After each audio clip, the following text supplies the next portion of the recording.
Alright, so in this, the first thing that you need to do is look at the directions given to you on this page somewhere here.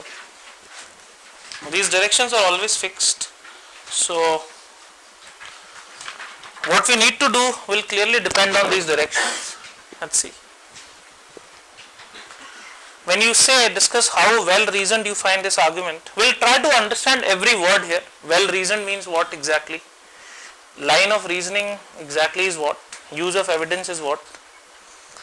Okay, assumptions, weaken, strengthen, evaluate. All of these would give you some memories, I'm sure. So strengthen, weaken, evaluate, assumption, reasoning, evidence, reasoned. Okay. So basically, if you are very good at critical reasoning, there is another section to check your CR skills basically. Okay. Another section to check your skills of critical reasoning only.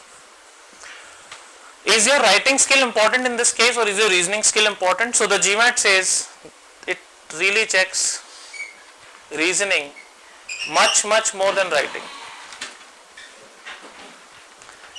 So don't bother too much about writing style, don't bother too much about language, linguistics, vocabulary, grammar, mechanics, punctuation. Any of these things will not make much difference. Any kind of flowery language, any special writing skill or anything, anyway these days is considered bad.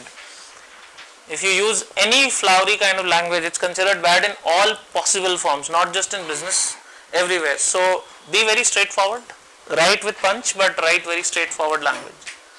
So what is looked at is your reasoning in the argument should be more important than your writing skills per se. The other question can come, why is it being asked? Because my reasoning has been checked in CR. Why should I have another section? So what's the answer to that? Why do they check AWA first? If CR is good enough indicator of whatever is written here, why is this checked actually? Here you have to articulate one. The other thing that business schools always have seen this particular bit, people may be very good at reasoning, but the basic skills of writing, very basic skills of usage of language, so that you know that structure formation etc. Especially for people who are not really native speakers of English, they find it very challenging sometimes to cope in a business school. So the Koreans, let's say, the Japanese, the Chinese, the ones that have not had very good upbringing in English per se, and they get they rather get their essays, the admission essays written by somebody else, and they make it sometimes. So this is exactly the reason why this was introduced. Some basic semblance of writing should be there. The other thing about this is how much exactly are we supposed to score really. So they say minimum grade is 4, anything above 4 is safe. I would also believe anything above 4 is safe, but you won't get 4, you will always get a score more than 4 even if you do possibly the most average job. Automatically 5 is a very simple, very easy score to attain. Any of you have written the real GMAT can confirm this. Tell me, what have your scores been if you have written the real test? Anybody who has written it before? What was your score? 4. Did you not pay attention? Okay. 4 is good enough though. Yeah, anybody else who got a grade? Okay. I think this is one section in which you disturb people more than people disturb you, because while you are typing somebody else might get really disturbed, and really bad on part of people who schedule exam slots, because they schedule exam slots anytime. It's not 1 to 5, so they'll have all the people from 1 to 5. You might be called in at 11 o'clock and somebody might be called in at 1 o'clock. While your verbal is on, somebody might be typing the essay. So it really happens sometimes, and they give you some earplugs for that and so on. Coming to this part right now. So as I said, so many things. So this is what will happen in the argument essay. For 30 minutes you are supposed to find flaws in an argument. Okay. This is your job, flaw analysis. All you have to do is flaw analysis of all kinds. So what are the flaws in an argument? One can be in terms of evidence. Evidence can be incomplete.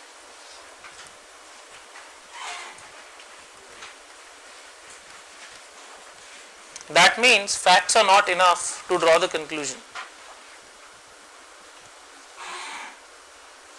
That could be evidence, number one. The other could be evidence is irrelevant. And the third is evidence could be misleading.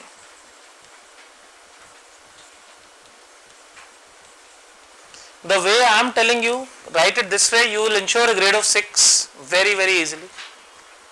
So, do you read the word use of evidence in the things that are underlined? Use of evidence. These are the three ways evidence could be used. It's always going to be a badly reasoned argument. You are asked discuss how well reasoned. The answer is not at all, because the argument will be badly reasoned always.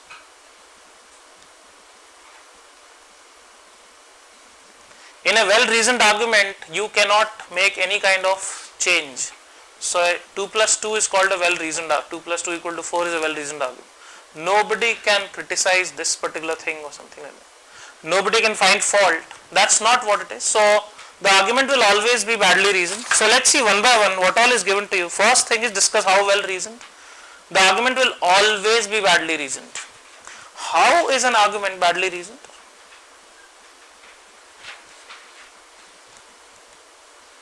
How is an argument badly reasoned? So first thing is evidence is incomplete. That means facts are not enough. That means it assumes something. Assumption is the worst flaw in an argument. Assumption is a flaw basically. So when is an assumption made? When all the facts are not presented. So if I say I need 10 facts to make a decision, I am given only 3 facts and the decision is made.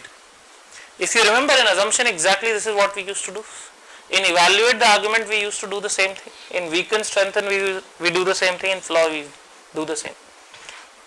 So something like I need 1, 2, 3 facts to reach the conclusion. I am given only 1 and 2, let's say 3 is not given. This is called evidence is incomplete. There is nothing wrong, but it is incomplete, that's it. The second can be evidence is irrelevant.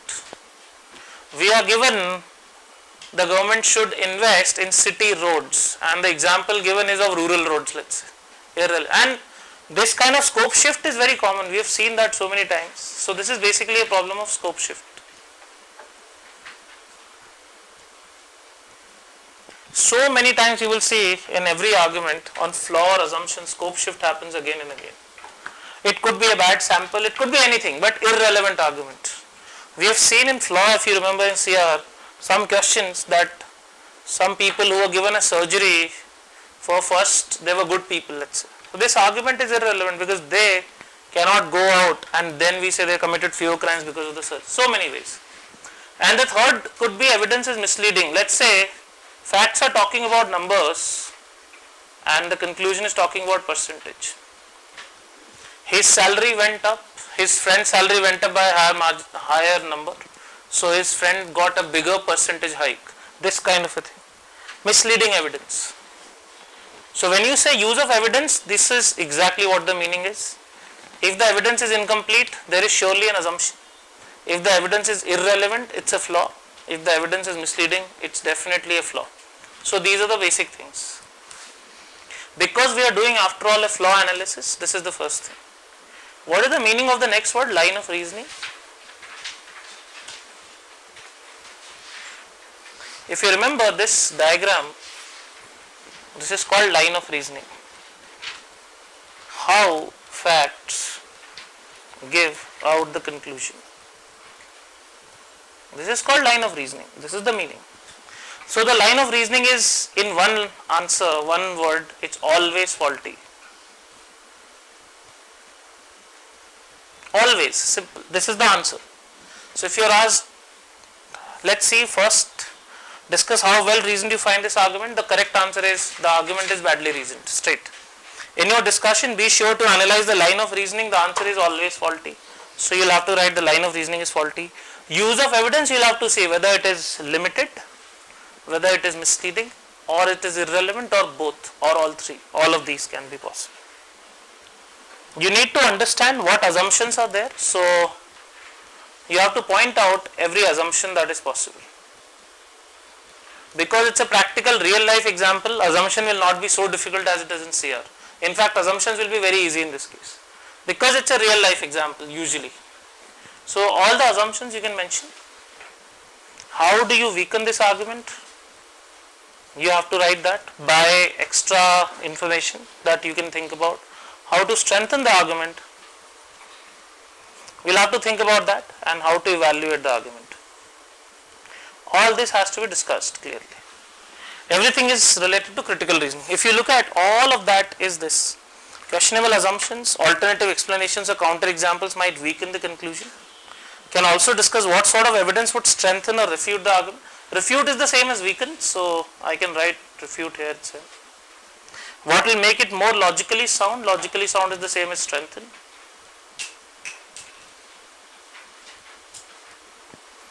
And what, if anything, would help you better evaluate its conclusion? So once again, I can have my entire skeleton. What all am I supposed to discuss? I am supposed to discuss flaws, I am supposed to discuss line of reasoning, I am supposed to discuss use of evidence, assumptions, weaken, strengthen and evaluation. Basically these are the things. Well reasoned means badly reasoned. It's going to be badly reasoned, it's never going to be well reasoned. So that's the flaw. And it's very easy to write if you understand that it is after all critical reasoning. Commonsensical approach will not work here. Commonsensical approach. So in CR also, if you don't focus on the conclusion, you tend to answer that is very tempting, but that is not the right answer. Same thing here. Be very specific to the conclusion. So let's do the first sample task here and just have a complete discussion. You have enough time to write because you have 30 minutes and you will usually run out after 20 minutes and say that I am not sure what else to write. So don't worry about the time, usually that happens. So timing won't be a problem. So let's see this argument and let's have a discussion on this. When the Apogee company had all its operations in one location, it was more profitable than it is today, so it is a fact. Therefore, the company should close down field offices, conduct all its operations from a single location. Conclusion. Such centralization would improve profitability by cutting costs and helping the company maintain better supervision of employees. Assumption. Some kind of assumption. So clearly, should close down all its field offices. Do you think all the facts are available? So we have our first thing. It's not a very well reasoned argument because premise to conclusion, all facts are missing in a sense. Come up with your answer in the sense, what are the flaws, how is the line of reasoning bad, how is the use of evidence limited or something, how do you weaken this argument, how to strengthen, how to evaluate. Think about it, we will have a full discussion on one argument, that should give you an idea.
Please give me something related to this argument. Why do you think it's a bad conclusion? First of all, it's a badly reasoned argument after all.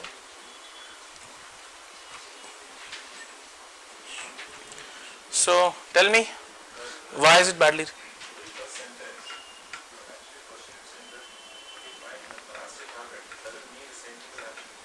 Okay, so I cannot. Perfectly fine. That's an assumption they are making. What else? The expansion. There may be some alternate reason, right? That is what you're trying to say? 1 second please. For the failure in the new location.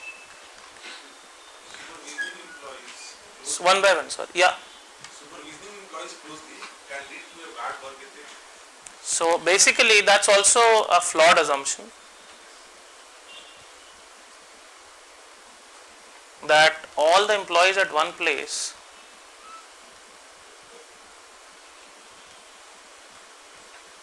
can be managed better.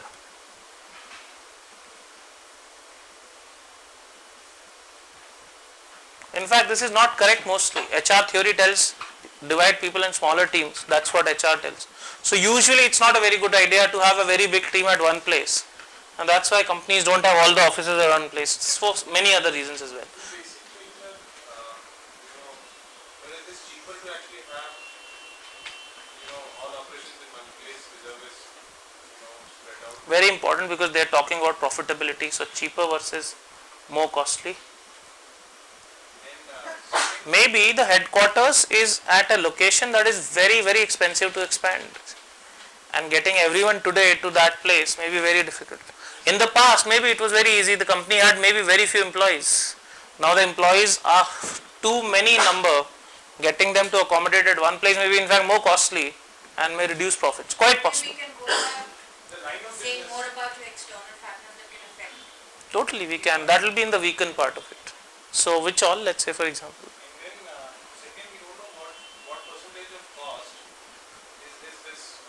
Absolutely. So data not enough for sure.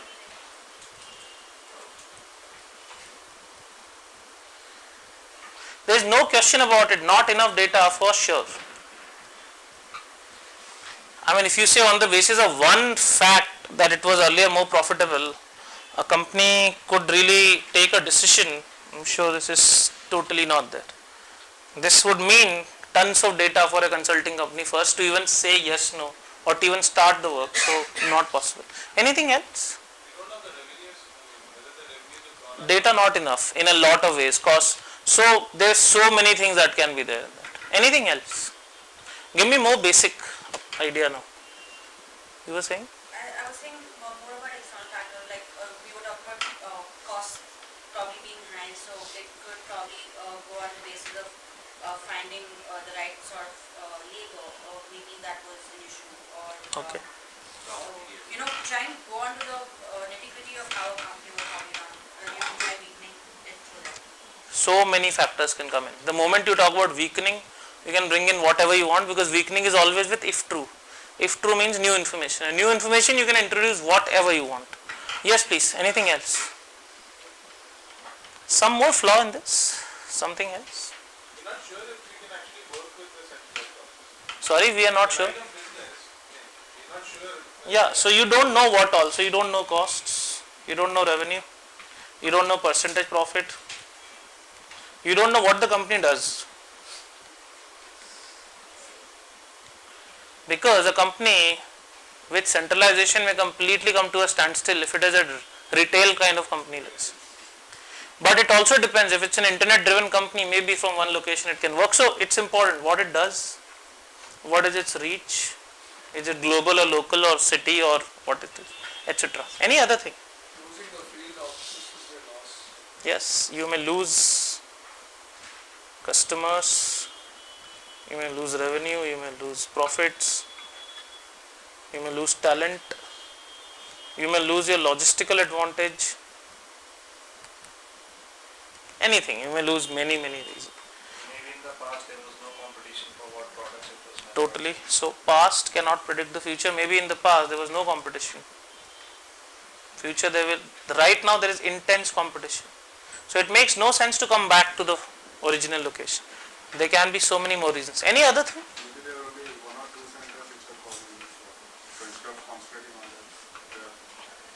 that, It could be that out of the 20 locations, only a couple of locations are incurring such huge losses that the company overall is gaining less.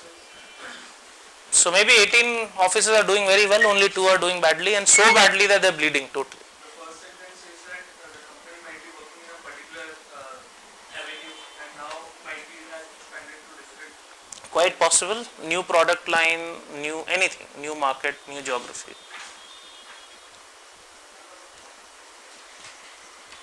Etc. etc. Quite a lot of possibilities here. Anything else? The basic reason for not being profitable may not be that it is in some Absolutely. So alternate reason, we have done this clearly. Anything else? I still don't think I've got all the answers right now. So I'm just thinking. The author is assuming here that the company is working in the same product line. No, he's not assuming anything like that. He's not assuming anything like that. You can't say that. You can't say he's assuming like that. That's All operations from a single location might actually lead to a loss.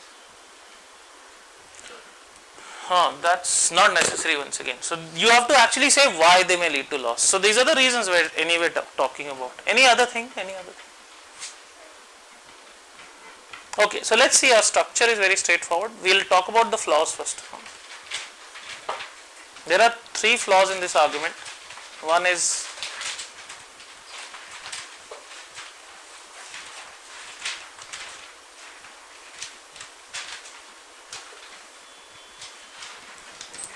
cause and effect flaw first.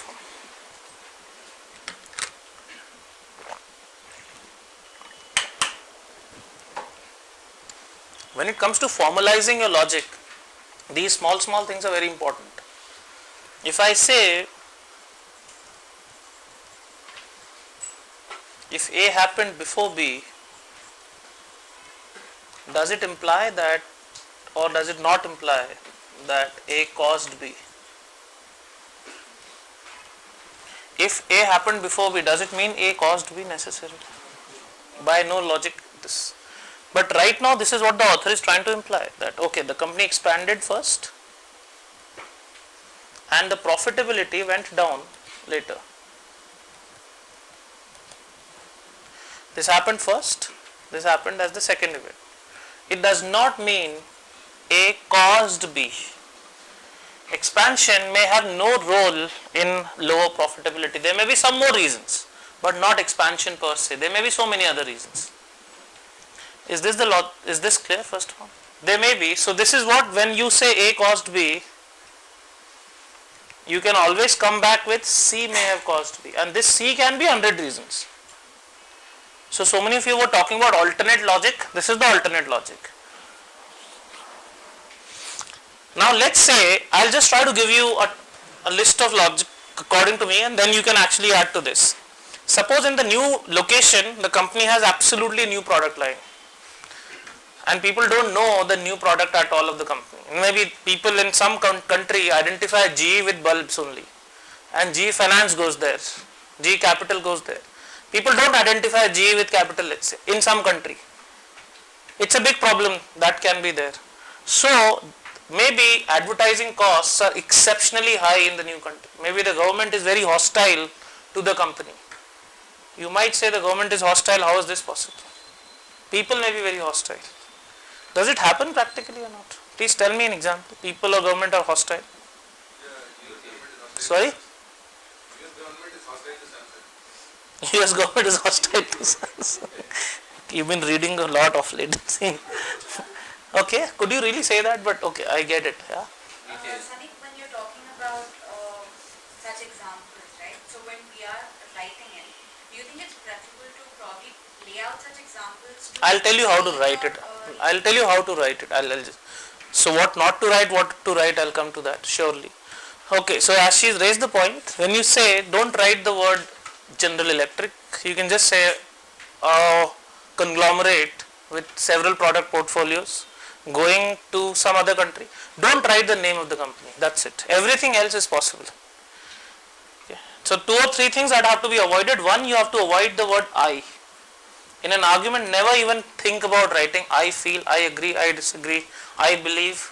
This word is not supposed to be written. So completely in a third person narrative. I'll tell you how to write it, we'll come to that. The second thing is, any example has to be a generic example. So Walmart has to be a retail store. It cannot be written as Walmart. Okay. General Motors has to be an automobile company. If a particular country's example, don't write the name of the country, generalize. Specific examples are not supposed to be mentioned. Okay. Let's see what other reasons could be there. There can be so many things. The competition is very intense in the new location. When we are talking about government is hostile, there are so many examples along with you can give. When Tata Nano was in West Bengal, it's people and government both were very hostile. It could be very, very ordinary, it's quite possible. You may say the company operates in very heavy products or projects that take very long to gestate and finally yield profits. So the gestation period is right now on. Maybe the profits will come later. I can just go on with this. You can invent your own 100 reasons. Anything, you just mention 3 or 4 just to say something else may be responsible. Yeah.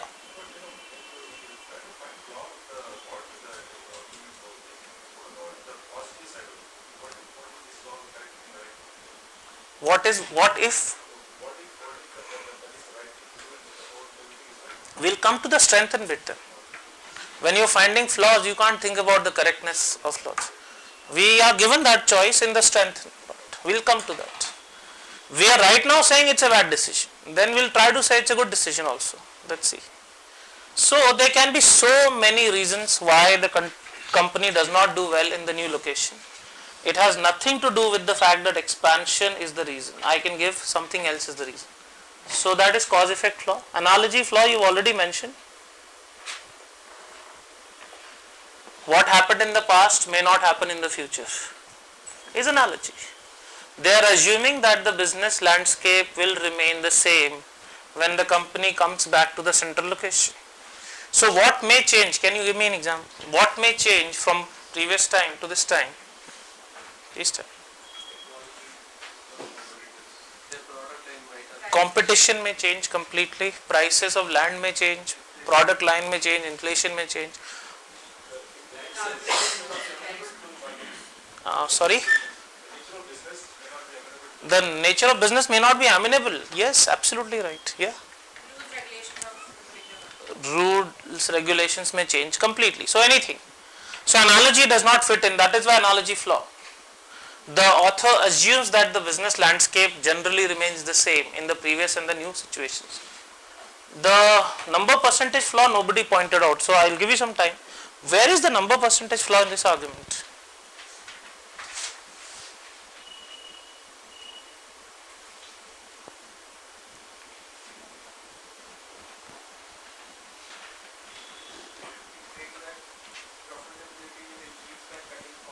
Yeah. So I didn't get what the number percentage flaw is in this.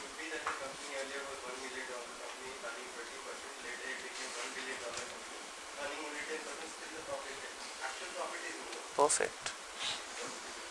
Imagine this situation. Wow, this is very good.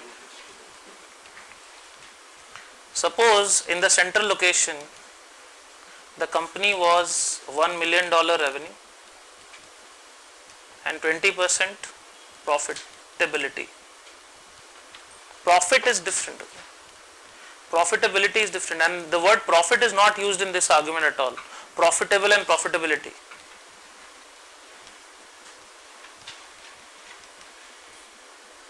So 200,000 after this was the profit. Now the revenues are, let's say, 1 billion and 10% profit. Still it is 100 million. Who says if the profitability is low, the company is doing badly? That's what. So the author is implying, or author is deliberately misleading the reader that if profitability is low, it is a it's a gloomier prediction than the other way around possible. So it's a better situation in fact. In fact, the entire situation will be better than what the author is trying to portray. And that's where misleading with number percentage comes in. What did you feel when you read it for the first time? The author is trying to portray a bad picture, good picture. As of now, it may be this situation. It's a very good picture. 200,000, you would never come back to 200,000 after 100 million, I'm sure. So clearly, that's a much, so percentage wise it has slipped. And this is true for almost all businesses, almost all the businesses. percentage revenue, percentage profit is usually low or very high for big businesses. Exceptions are always there. You have IT companies and web companies that are exceptions. Normally for big businesses, margins are very low. A tea stall around the corner may have higher margin than Walmart. Okay, Walmart's margins are 3 to 4%. That's the profit margin of Walmart. It's the biggest or the second biggest company in the world as the year may be, but that's what. A tea stall across the road may have 20% profit. So that's what I'm trying to say. It doesn't matter really. Percentage versus number is a big flaw in this. So this was cause and effect analogy, number, percentage. So we have mentioned the flaws. Assumption. One assumption has already been covered in the flaw, that the author assumes that business landscape remains the same. Second assumption is it's easier to manage employees when they are larger in number at one location. That is a flawed assumption totally. It's always more difficult to manage employees. It is written it will lead to better supervision. It's only an assumption. Usually it is not the case. Next thing, how do I weaken this argument?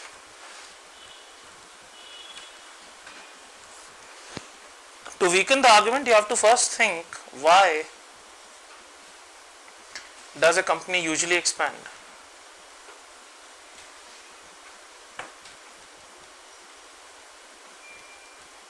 So you want more of something, you want less of something, something like that. That's usually the reason. You want either more of something or less of something. So you want more of revenue, profit, brand, geography, customers, talent, so on and so forth. You want more of certain things. You want less of cost, processes. Okay, you want less of government regulation. You want, what all do you want less? Risk. Any other thing that you want less? In an organization, what do you want more and what do you want less? Think about it. Less competition, perfectly correct. Less attrition. What did you say? Attrition? Okay. Okay, fine. So you want these usual things. Now let's say more customers would be lost. So that's a weakening scenario. More talent, maybe people don't move to the central location. Weakening scenario. Geographical advantage anyway is lost.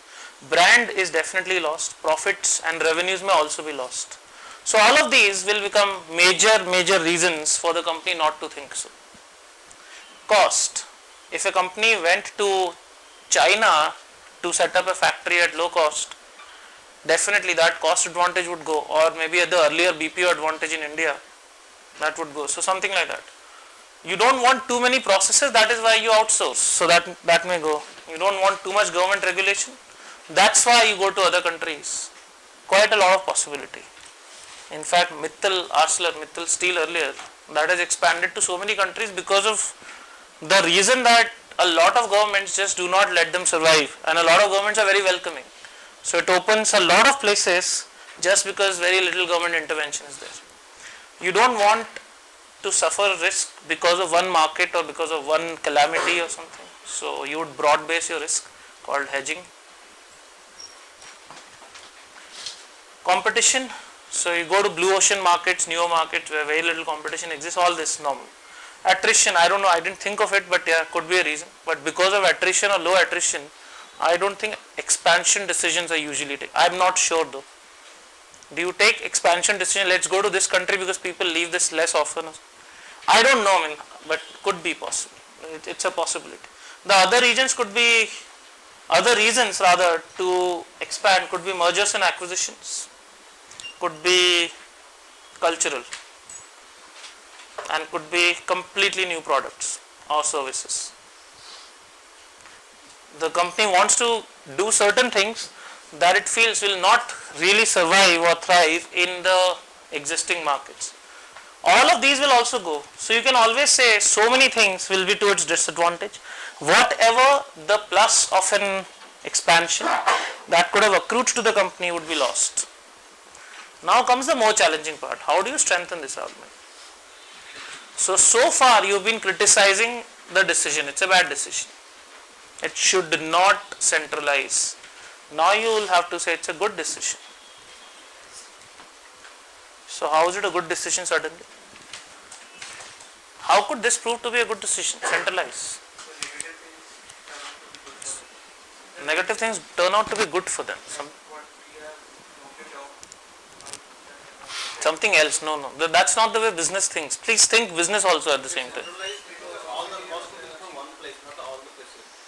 Better synchronization. Possibly no. Possibly no. Better synchronization of the teams. See, people will first think customers.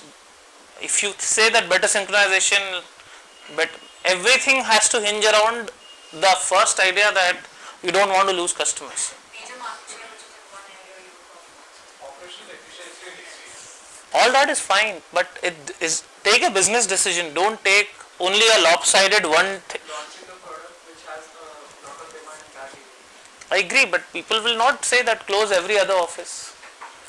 When will you say? Actually increase. See, all these are side small advantages, but this will not warrant a business to close all the field offices. Important thing is, how do you think close down all the field offices and operate from one look? Whatever you are telling me is a focus. It's not that close everything else. Okay. Single point of contact for that. We are facing government regulation problems in different offices. I think you've missed the point. See,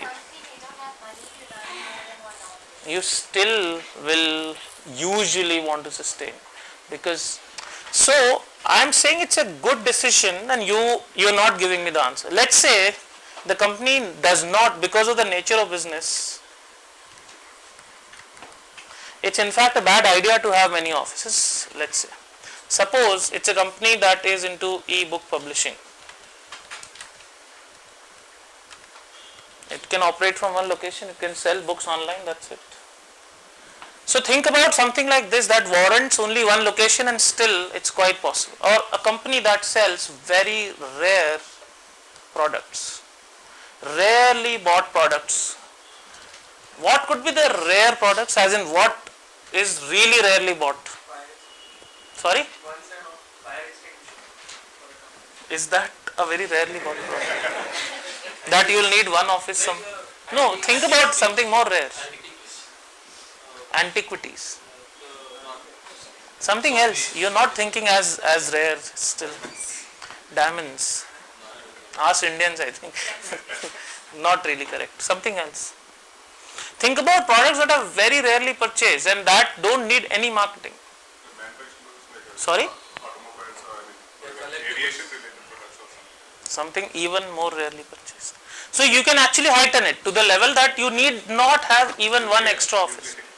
Nuclear reactors, now you're actually coming. Satellites,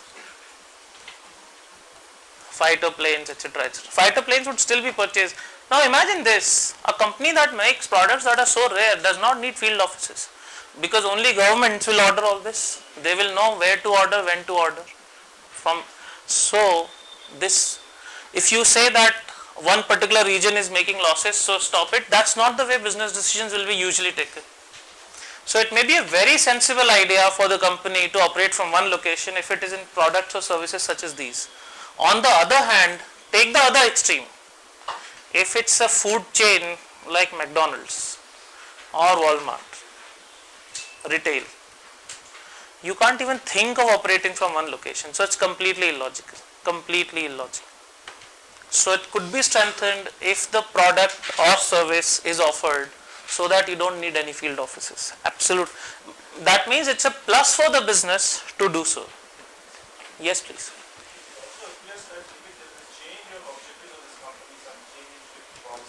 Quite possible. So, quite possible. So why I rejected those answers is not for any other thing they were wrong or right. They do not normally constitute business decisions. Because eventually you would not say that at the cost of my customers I'd do every other. You don't.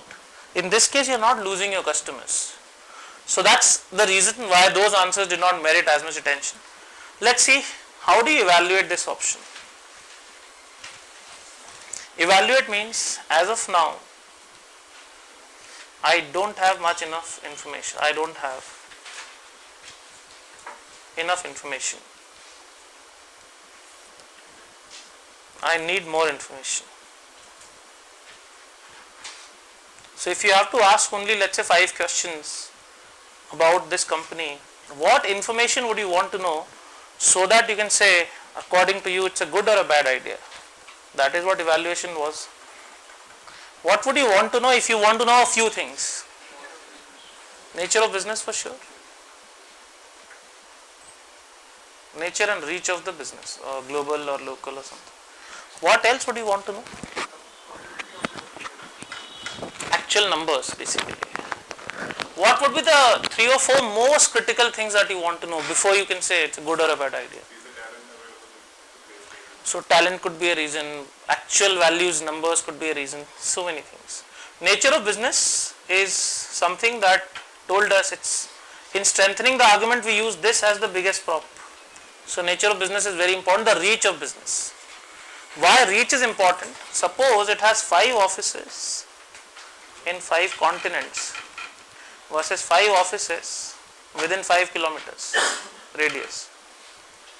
There is a big difference. You can still think about closing 4 of them. So that reach is also important. So I am just taking extremely different types of examples. That means extreme examples of one side. That's what evaluation is. Just mention this. These 2-3 answers should be known to you before you can make a decision. Yeah.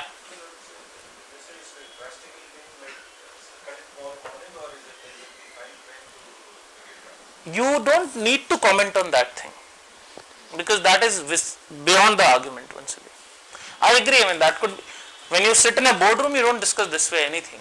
This is a very different approach totally. So when you are analyzing an argument, this is exactly what you need to do. Anything else that you would want to say in this case? Anything else that is not covered?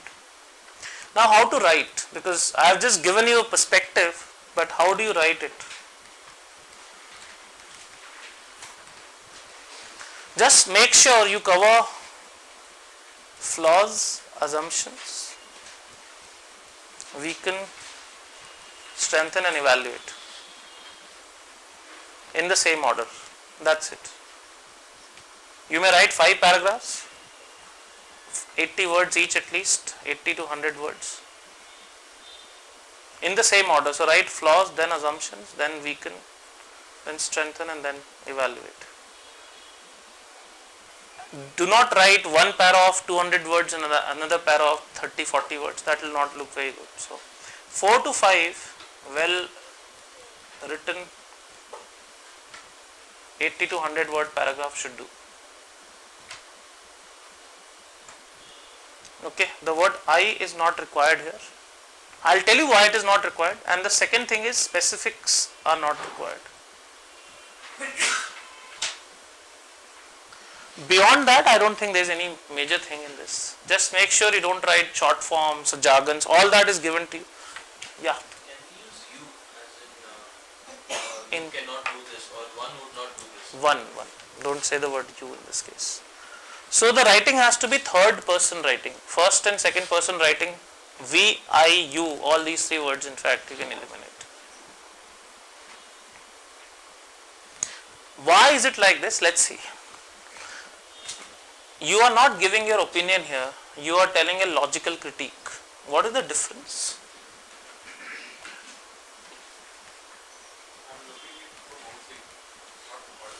No, not that. Opinion is very subjective. So opinion means agree or disagree. Critique means with the same facts, every logical person will come up with the same answer. That's the meaning of a critique. Critiques cannot be very different from the eyes of different people. Logical critiques. So you are not supposed to give your opinion, you are supposed to give your critique, and there is a huge difference. And the moment you say, I feel, I agree, I disagree, you are more likely to give your opinion and not critique.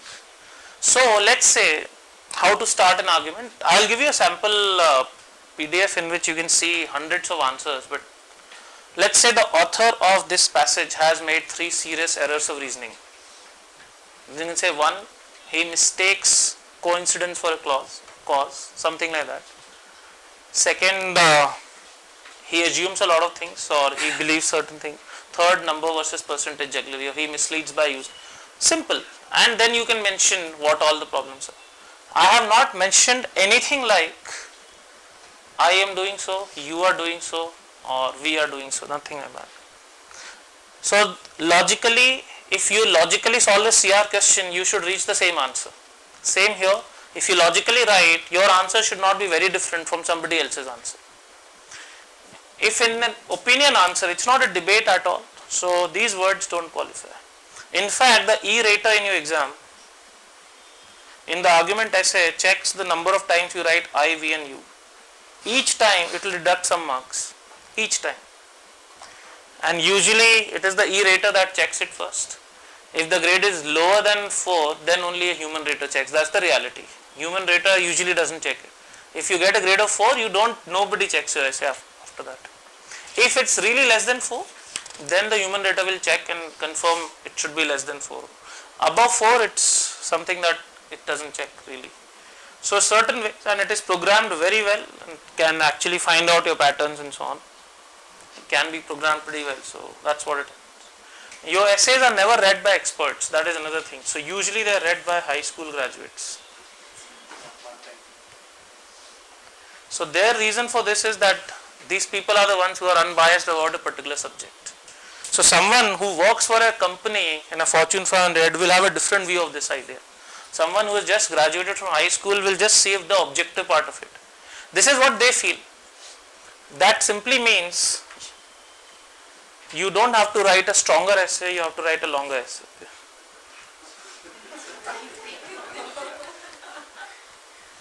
This is, a longer essay is better than a shorter essay in this context. Because of this reason, people who read it are high school graduates. So the first impression, how long the essay is, and then everything else follows it. That's why nobody fails. Okay. That's why usually nobody fails. Another thing, if you write for 30 minutes, okay, if you decide to write, I am saying the word is because a lot of people sometimes decide not to write this essay for some reason, then you will not get anything less than 4. So nobody usually fails in this section. People who decide not to write will surely fail, but otherwise not. You can imagine if you leave it blank, you can't leave it blank, you have to write at least one word or one letter. Almost, you still get a grade of 2.5. With absolutely blank, you get 2.5. There is no grade less than 2.5 which is practically possible. So should give you some idea in this case. Absolutely no writing will still fetch you 2 points. So 4 is, I think everyone is able to get it. So don't sweat too much about it. What next to do in this? So all the official guide editions, right from 10, 11, 12, 13, they have a constant list of topics. There are more than 100 topics available. Just read only 5 answers one day prior to the exam from this document, okay, AWA model answers PDF, and that would be sent to you in the study plan. Just read, don't have to write anything, no practice required, nothing.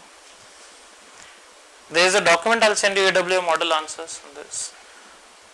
All your questions in AWA always come from the official guide. Okay? So all questions always